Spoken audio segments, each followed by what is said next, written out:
Labas vakaras visiems.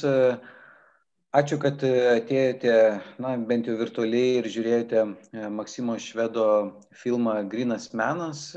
Ir filmas tikrai labai aktualus ir šitas žodis, nors labai dažnai mūsų programoje apibūdinant filmus nuskamba, bet be abejo visi mes sekame ir žinome, kas įvyksta visai netoli už mūsų, už sienos.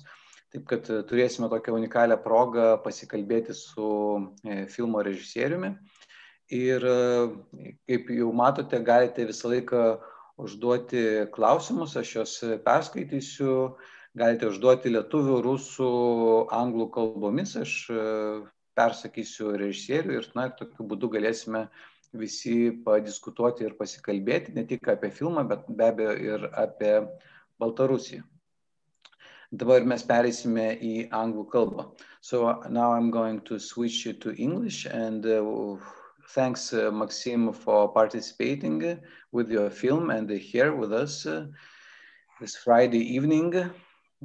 Thanks a lot for the film and we already have some thoughts about it. It's in Russian, Ребят, спасибо, кайфанул. So it's in English, thanks guys, it was a nice film. And another also, Mark says, a great film, thank you. So now we can start start speaking about your film. And while we are waiting for the questions, I would like to start with the one. And I was thinking a lot while watching your film about what is actually documentary film. And one of the definitions, because it's a Latin word, documentum, it means testimony. So I wanted to ask you, Maxim, what exactly your film testifies? Hello. Yeah, I also have to think about what documentary is, because sometimes when I'm doing it, I hate it, and I try to understand why I'm doing it. And the creating of this documentary, Pure Art, took me for really 3 or 4 years. So it was a long way. So it was a lot of thoughts about documentary. But in the end, I need to say that it's, if we say generally, it's testify, as it was in my explication, director's statement written. It was supposed to be a film about atmosphere in Belarus, and it's quite abstract, if you understand it. So I need to tell something, to show something more concrete, and it was a story of an artist and who finds the way to perform in the situation we live in Belarus. So I say the situation with a lot of rights are broken. So it's on the one hand, but in the other hand, and actual situation show this is right testimony.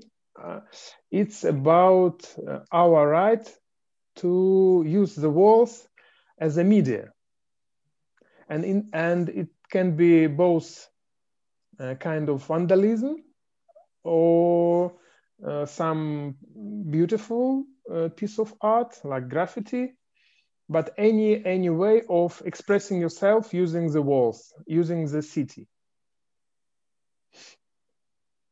Yeah, so it's in a way, actually, it was a little bit like a funny moment, especially with all these communal workers who are going with the paint and just painting any color.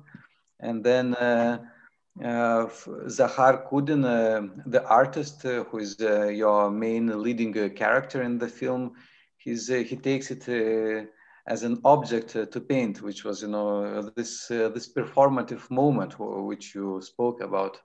I really find it interesting because it kind of changes your reality, you are living in, and finds creative way to deal with that. Even, you understand that it's this atmosphere you were talking about. It's really depressing in a way, yeah, because you don't get artistic freedom to express yourself. But in a way, you still try to find the way. So yeah, so I think this is precisely what your film testifies about, at least in my personal view.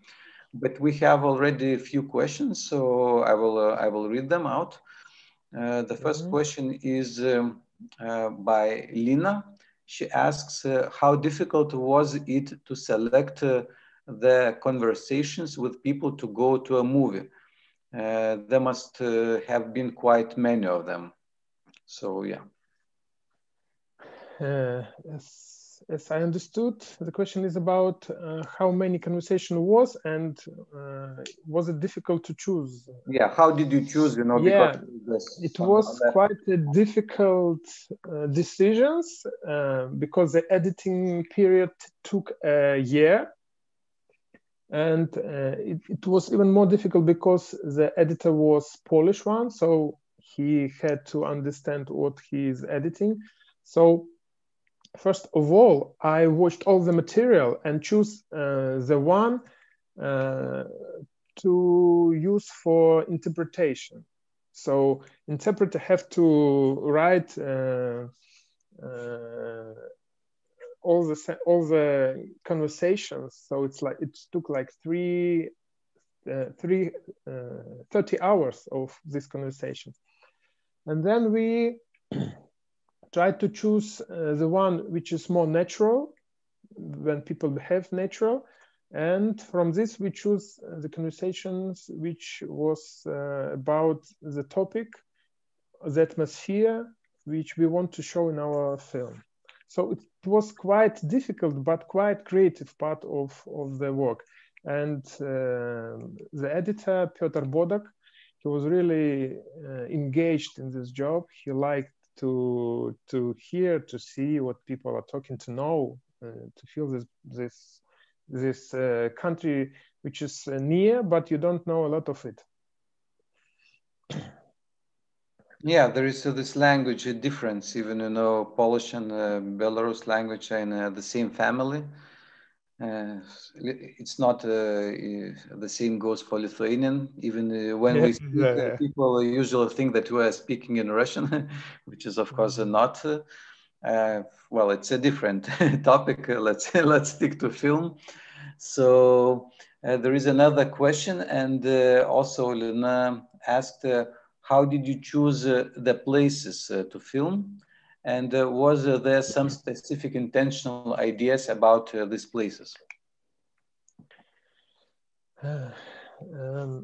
Before I decided to create this film, I was taking a lot of pictures of these squares. So it was really the beginning of this idea.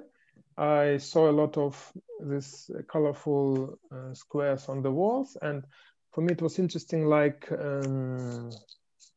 kind of exercises in photography to take a picture of something abstract, to make it like a painting. But then I asked myself, what is behind of these squares? So I took a lot of pictures in different places in Belarus, but mostly in Minsk, but in Vilnius as well. I saw a lot of them. So I know some places which are more colorful. I knew some locations where like more interesting surrounding, or the places where you can find a lot of military guys, like in the last one. So it was not really difficult to choose them, because when we started to film, we had very clear plan of shootings, because our cameraman, who is also from Poland, came to Belarus for 5 days only, and we have like 5 very full of shooting days. So I need to know before which place, which location we need to go, and this is it.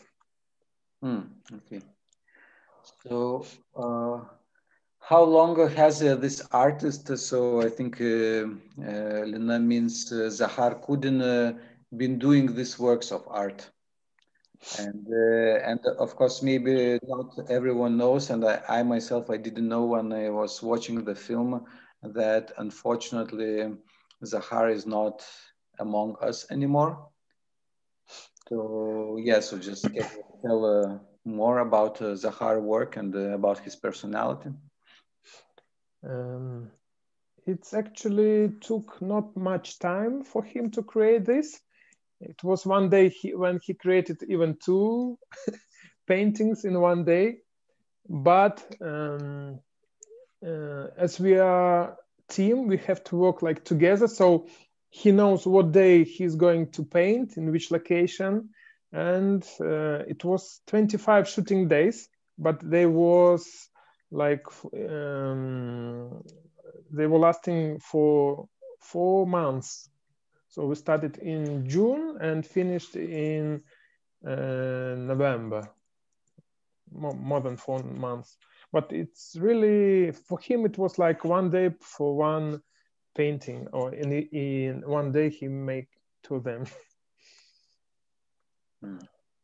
And what about his character and personality?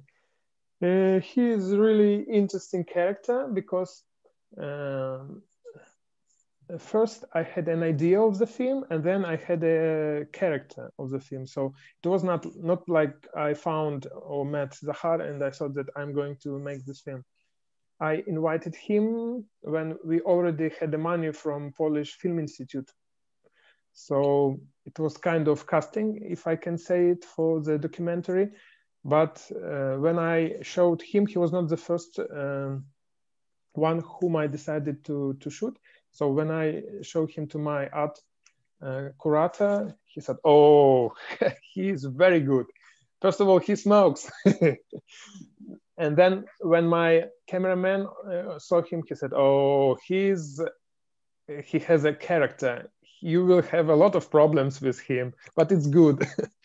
So he's really a special person, and for documentary, it's also it's a very, let's say, useful. Yes, it what makes viewers to watch this film.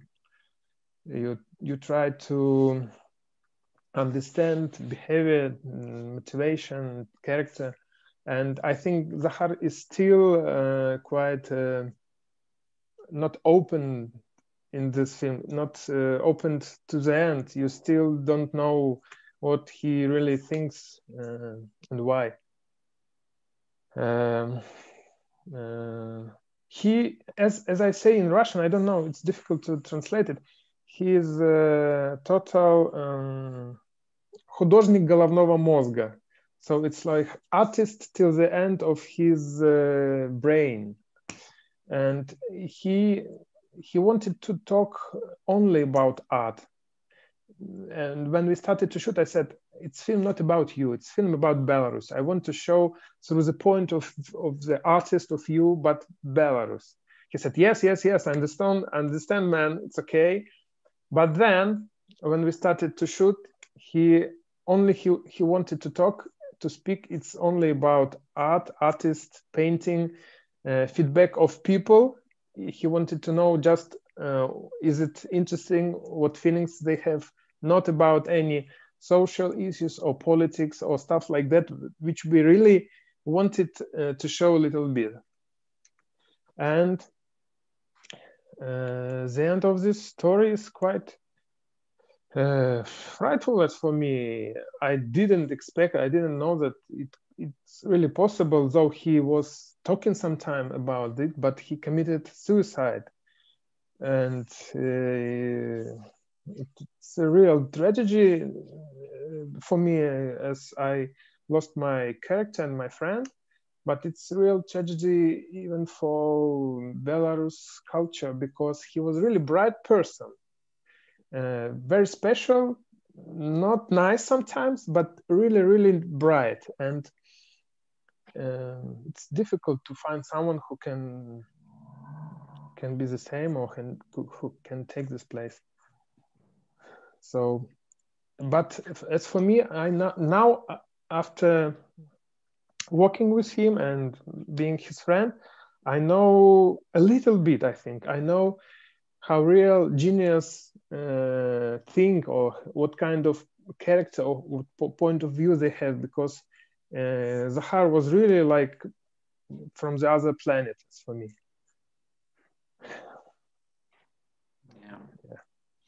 In a way, I thought afterwards that your film actually became a monument, for his artistic work, and also for himself. And, in some hand, I'm sorry that interrupting. In some hand, because I had the other idea when I was making this film. It's not about him, but he is much more bigger and, not say interesting, but different than idea I had. Even his mother watched this pure art for 20 times, because it's only, not only, but one of the video she can communicate with her son. But I believe one day it would be full other version of this film, because we have a lot of material which we don't use, of course, and when you can see the character of Zahar in other way. For example, like he broke one of the canvases. We didn't put it in the film because it was too much about him, but not about the story we want to tell. But it's also interesting part of his character. Yes, sure. There was kind of also very strange coincidence in this year edition of the festival, because it was opened. We only had one Lithuanian premiere in the festival, and the film was made by artist who died during the shooting, and then another filmmaker took his also kind of like a testament, and he finished the film, and it was also a few years ago when he died, and I remember we showed the film. It was premiere in our biggest jail, because the film was shot there. But now it is closed in Vilnius. So if you were in Vilnius, maybe you know the place, Lukiškių prison. Yeah, so now it is closed, but we showed the film there, and in a church, and actually it was Orthodox church inside of the jail, and the film starts, and you see that filmmaker is in square, because he's not anymore here, and then I thought, when I was thinking about also your film, that there is this kind of very subtle connection. Because film, in essence, is, I think, one of the powers of cinema is that it can preserve, it can imprint, living time. Even, it's if in some point, it ends. So it's kind of, it gives lots of thoughts, but also kind of, optimistic, beautiful thing about cinema. It brings light into. Okay, nice to hear it. It's one of definition of documentary, I think. Yeah, that's why we make it. So another question: how did the ladies agree to be characters in your documentary? These communal workers who paint the squares. This team was not the first one. The other team canceled shootings. So it was not actually their will, because their chief said them, we came to this communal service and asked if we can make some shootings with some nice communal ladies. And it's not me was asking, but my assistant, and she was a nice girl, and she came to him and he said, yes, I'm chief, I will do it. And he asked his workers, and they have to work with us, but for them it was like quite nice time spending. They can be more free than usually, and they also like communicating with us. So it was quite quite easy because we trusted each other. So they had idea that it's not a problem, that we are going to do something interesting, and participated. But other team, they were more, I would say, aggressive. They were talking about politics, stuff like this. And in the end, they were quite open, aggressive, talking about low salary and stuff like this. And then in the end, they said, no, we are not going to participate in exhibition. And it was very important for us that communal service ladies will come. So we have to take off all this part. Mm. Yes. We had two teams and we were not sure what is going to be in the end. It's really like documentary. You see just the end, but in the beginning it was two teams. Yeah, there is always a chance that something will not work out. So yes. But did they see the film? What was the reaction? Yes. It was. They saw it on Belarusian premiere in Minsk. It was like a year ago, exactly. And they were quite happy. They said, "Hey, nice." Of course, they are women. They watch it through the point of view of women. If they look nice, if they speak nice, but they said, "Hey, it's okay." People ask them questions. What about their job? If they're afraid that they will have problems on the work, but they said, no, we didn't do anything wrong. We just do our usual work. Why? If we just draw something on the wall in the exhibition, it was like special wall and special exhibition. Why not? They were not afraid. I don't know now. For me, it's interesting. What are they doing now? Because now it's 100% more of the squares, because it's 100% more of the slogans. All the walls. Now it's like the highest time for this kind of art, because a lot of protesters just simple ordinary people just draw in the next wall, next building, and all of Minsk is just painted. And for me, it's interesting if they are also covering this, or maybe drawing what kind of which part do they take. Yeah, so it would be interesting to contact them and ask how they're going. Yeah. But talking about, you mentioned about fear, yes. So there is another question: what were your biggest fears about making this movie, if you had any, of course? Of course, I had a lot of fears. If you make a movie for 3 years, you fear all the time. In the beginning, I was afraid that it's just an anecdote, which I like, the idea to make a film about walls, squares on the walls. But then when I had a support in my film school, and as I said, from my teacher, Vita Zilikavičiūtė from Lithuania, she said, yeah, it's a good idea. And this idea is good because it's more than just a film. You are talking about kind of art phenomenon which can grow from this film. So it's always more interesting when you just not fix something, but you give opportunity to grow something more. So then I was afraid that I will not receive money with producers, because it was Polish Film Institute, and they are not usually giving money to Belarusian projects or projects about Belarus. But I was lucky, and we received this money. Then I was not sure in character, because sometimes the heart said, no, stop, I'm not going to participate in this shit anymore. Do it without me. So I have to work with him.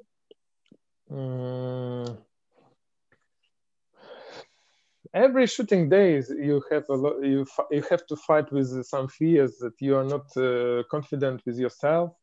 I had very good team. They were really inspiring me all the time when I was thinking, no, I'm not going to finish it. Then I met my editor and he said, yeah, it's a good idea. It's a good shootings. It would be genius. So every time I met someone who put some energy, and I thought, okay, let's do it. So in the end, it was fear that I could not show it in Belarus because we have like one big festival, and it's made by Ministry of Culture, so they can censor films who are going to be shown. But luckily, it was on the program, and we even received a prize.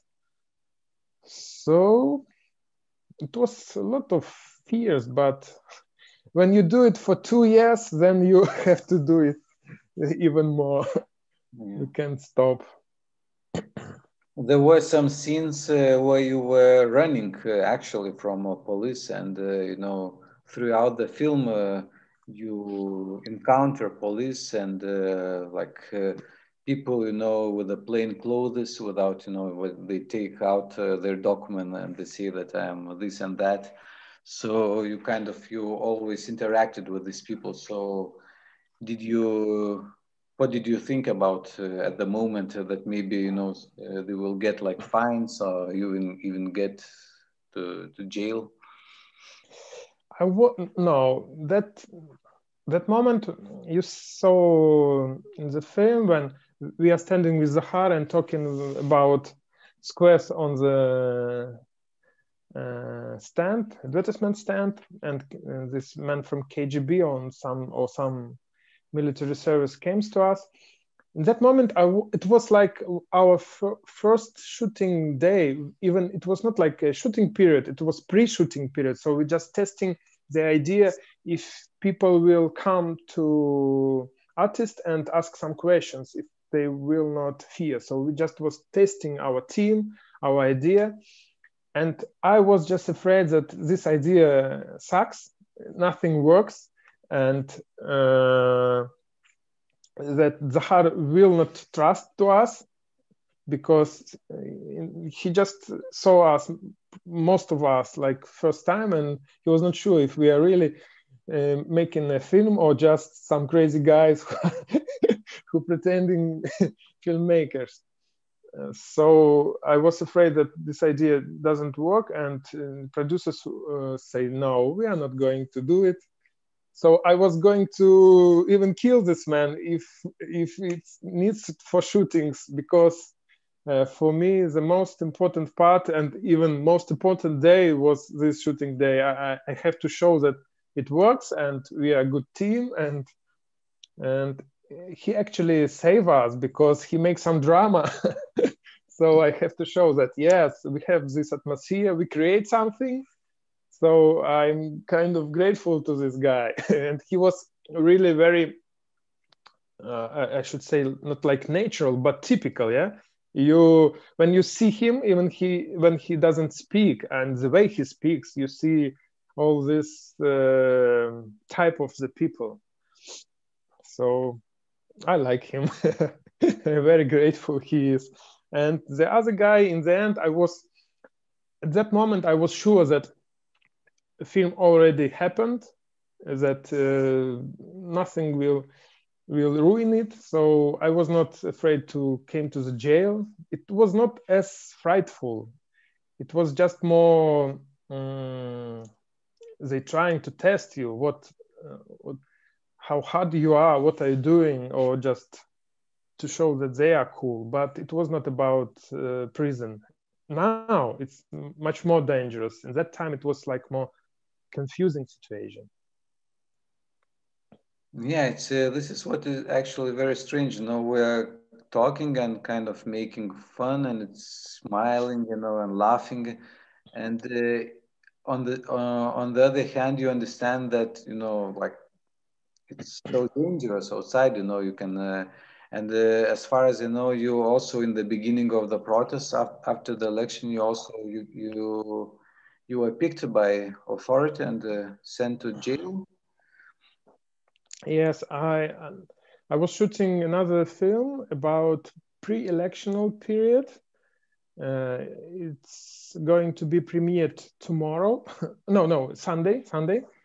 So my second film. After first one, I thought I would never do it again, but the situation is so interesting, you can't stop yourself. So I started to shoot just as ordinary, boring elections in Belarus, and we thought that we will finish it in the day of elections. We know that it would be falsified and all this stuff, but we didn't expect it could be so unpredictable, so changing all this history. So I'm happy that I started to do it. And the day after elections, I was not really going to shoot because we use all our shooting days, all our budget, and my character said, I'm not going to participate anymore. But I said, okay, but last day. And when I came to the street and I saw what happened, it was kind of, I was the person, I was in the film myself. I could not believe that it's all true. It was like Star Wars, and I'm just saw it not in the screen, but by my eyes. So it was so, I would say, even magnetic. So I just lost sense of reality and get caught because I was shooting, filming, and so the other story behind of this, and it was one of the most cruel days of this protest when police show real cruelty on the streets and in these authority services. But as a documentalist, I saw quite vivid reality to feel, to understand. And I think it's not a good, how to say, output. It's not a very nice experience here, but I tried to have a distance and to show it not like just a human being, but like documentaries. And it probably not saved me, but helped me to have this distance. Yeah. But you said that it's a strange situation. We are talking, smiling, and on the streets is a war, but it's even more strange for me because I can go different streets, different cafes to see people, to see my friends, but in the same time, it's really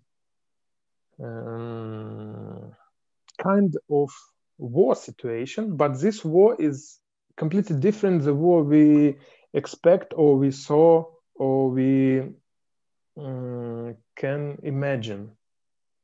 So it's like parallel reality, but it's in the same time it's possible. And this fear, you have it on your back all the time. You have to watch to the people, you suspect people, you look to the people with different point of view than before to try to understand he's yours or not yours. But on the other hand, when you go to these Sunday marches with hundreds and thousands of people inside, it's also very, very powerful energy and you feel it. So you have, it's like on Kacheli. It's you have a lot of energy from this solidarity of people, but on the other hand, just ordinary day, if you don't participate in any activities, you just read Facebook or Telegram and see all this cruelty every day more and more. You just think about next Sunday when you need to go and to show that you are not really to fight your fear. And people didn't lose their motivation. They still feel, this kind of collective emotion. They still think that their fight is, true, and they can achieve some results. Yes, I think most of the people, it's situation of no Sytuacja невозврата, situation of no you can't go back, so you just can stop or go further, because a lot of you know that a lot of people and you solidary about that this person are not going to be our president because of different reason, and you don't just going to keep silent or to accept him like we used before. Like we said that you're going to immigration, but inner immigration, like you go to small society like family or friends, and you go to like inner immigration, you just don't watch around. But now we all went from this inner immigration, and we want to stop it, and we believe that finish is somewhere near. It's impossible to make to reverse this situation, but it's just a matter of time and victims. Yeah, this is sad part of any revolution, let's say. Yeah, that there will be more and more victims. So, well, we're very hopeful that the situation will change for the best, and it's already quite a lot of time. It goes, and 10 weeks. 10 weeks. Yeah, 10 weeks already. So I was thinking, one thing is, of course, to be, like you say, inside, like in Belarus, or, go out of your inner immigration. And so I was just thinking about, us here in Lithuania, what is our role, how should we, just like read and talk and kind of like try to, motivate people, I don't know, like just, or, there are like kind of like real action we can actually make. I think you and your authorities are making a lot of things we are grateful, and we want to other countries to make, because you was one of the first who didn't accept Lukashenko as a president. You accept Tikhanovskaya and I think her kids who lives now in Lithuania. So, and for us it's really important, because we know that this fight needs to be from different sides, from the people's society, from the world society, and from Belarusian society. So it's important just to talk about it, not to give Lukashenko and his powers to cover and to hide, to forget this. And it works. Yeah. So we are really grateful just to notice us, because we don't want to be like hidden victims. Sure. Yeah, thank you. I think it started from, we have a joke that it started from Kalinovsky rebirthing, Yeah, in Vilnius it was a very beautiful ceremony it was, you know the story. Kalinauskas would say in Lithuania. Yeah, Kalinauskas. So when you take him off, so all this energy, his energy and power goes to Belarus, and everything goes vice versa. So well, it's a really interesting. It's kind of joke. It's kind of joke for us. So he's our national hero. So we said that his rebel empowered us. And for you as a filmmaker, I remember there is a Russian filmmaker Kosakovsky. I guess you know him and yes, sure. So he was saying, this kind of in one workshop for filmmakers that there is a burning house, and you are filming, and you hear that there is someone inside, like a cat or whatever, and what you are doing, are you just leaving your camera behind and you go and save this cat, or you are, filming? And one of the Lithuanian filmmakers said that I would go and save the cat, and he said, so maybe you should become a firefighter, not a filmmaker. So of course you can always be very creative and say that I will go to a burning house and save the cat, but I will also film, this action. So I wonder how is it for you, to synchronize these two identities as a filmmaker and as a citizen of Belarus? It's a good question, but I have the answer. I already made a short film, how I was shooting the film and then went to the jail. And this film was screened on The Guardian, one of the well-known newspaper and portal in internet. And for me, it was important that I was doing my job, but helping to show the situation. And I think it's really helpful to speak to inform people in the world about it. So I was like kind of shooting this fire, but I also was this cat who was in this house. So for me, it was like this.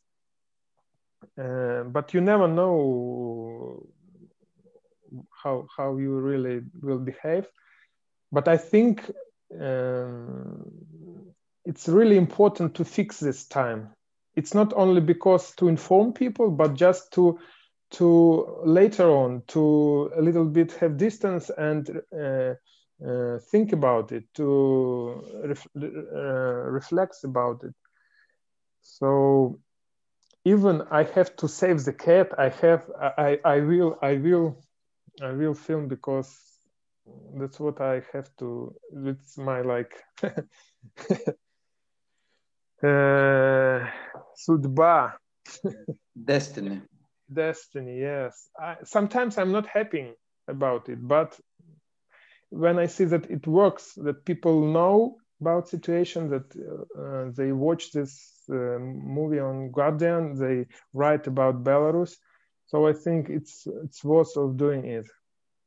Sure, of course. Please continue. I think it's really important work. So what you're doing, and so in the end of our conversation, maybe let's go back to more, let's say, like easy topics, and let's go back to your film. And there was the last question. The question goes like this: is anyone covering the squares now as a form of art? So yeah. It's written in the end of the film that one of the canvases came to the National Museum of Belarus, so they like accept this kind of art, and a lot of people watching this film, they realize that, oh, it's really interesting. But truly speaking, in the world, it's a quite known phenomenon. It's not only Belarusian, it's also in Lithuania. I watched American film, The Subconscious Art of Graffiti Removals. It was created like 2002, like 20 years ago, and it was about this art phenomenon. So I would not say that it's like my or Zahar invention, but of course people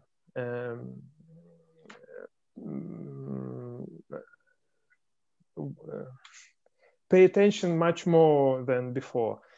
But I don't think there is no any article in Wikipedia about it. So I'm not sure if it's like art critics formalize it. I think the time will come because now it's like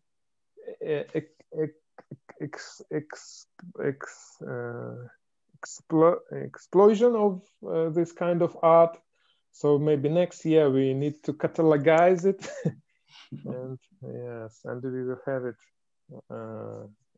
We need to sell it for millions of dollars, and people will talk about it. I think it works this way. Or maybe Banksy needs to draw some square, then after that, yeah. Well, at least there is already, like you said, one painting in a national gallery, so it's already kind of strange, but yeah, there is an institutional approval, yes, of this kind of art. So and Zahar was one of the youngest artists who came to whose painting was in this museum. Yeah, so. Yeah, it's interesting because graffiti as an art form, it's kind of controversial because some people are very angry about it, but it's also a way of expression, and the graffiti is rooted in a kind of in a protest. Yeah, it's anywhere in New York, in Hong Kong, wherever there is anger of people, and they want to express it, they go and draw it in the street. And then somebody comes and or they try to find another way. Like for instance, in Vilnius, there was one wall near the river where you could go and paint. So it's kind of authority says that okay, so if you want to make your protest or graffiti, you can do it just in this place, which is kind of defined. So it's contrary to to the idea to the philosophy of this kind of art ghetto. We also have this kind of art ghettos, but it doesn't work because real graffiti says that it's like prohibited, allowed, so it's not true. It's just decorative art. It's not graffiti. Yeah. In a way, it's the same with a film, yes, because there will be always somebody who wants to censor it, yes. And but nowadays it's very difficult to do it because you can just transfer it through the internet or just give somebody USB stick, like for example Jafar Panahi, Iranian filmmaker. So he made a film which was called "This Is Not a Film," which I think maybe won even Berlin. So he just sent it with a USB stick, and so it means that it's always possible, to go through these walls, which is really nice because of this kind of art, which doesn't have borders, in a sense. True. So, okay, so I think our question is at least nobody asks anymore. So yeah, we're speaking almost 1 hour, not 1 hour and a half. Yes, it's okay. But yeah, it's getting. So really, I'm very grateful again, Maxim, that Thank you for the interest. You share your film and you share your time with us. And I hope that next time we will be able to welcome you here in Vilnius, not virtually.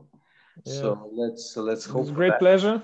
Yeah, and we're really looking forward for your next projects. Please share with us. So yeah, thank you. Bye. Bye. Thank you, guys.